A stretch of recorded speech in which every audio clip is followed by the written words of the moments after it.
Want to make your social media clips stand out in just a few seconds? Adding animated emotes and GIFs can be the key to turning ordinary highlights into viral content.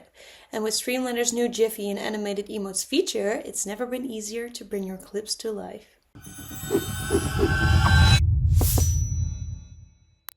Why should you add animated emotes to your clips? Because they make your content more engaging, whether it's a meme, a celebratory emoji, or a funny animation. These elements can highlight key moments, grab attention in crowded social feeds, and make your video more shareable. The result? More likes, more comments, and more eyes on your content. Once you've selected your clip, it's a fairly easy process. We first head over to the GIF section. Here we have a big range of stickers added by StreamLadder itself.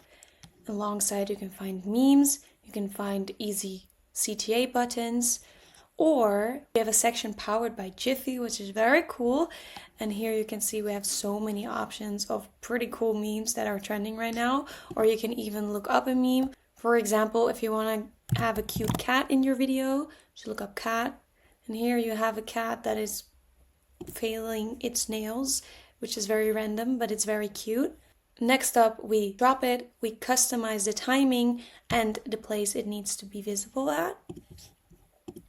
So here we can drag the timestamp.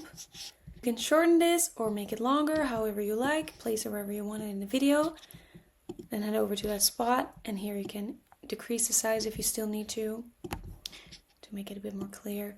Drag it wherever you want, and you can add as many GIFs as you'd like. So here we want the whole screen filled with cats, which might be cute. I don't know why you want that, but that is cool. Here we have 3 cats in the whole video. You can place them at separate times in the video if you want.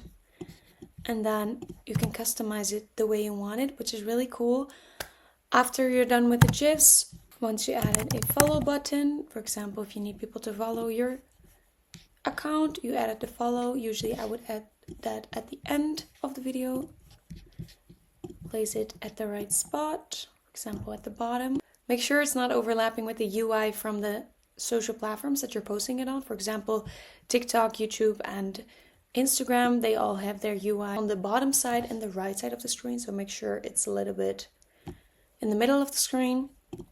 Then once you're done, you hit export, and it is that easy. So good luck editing.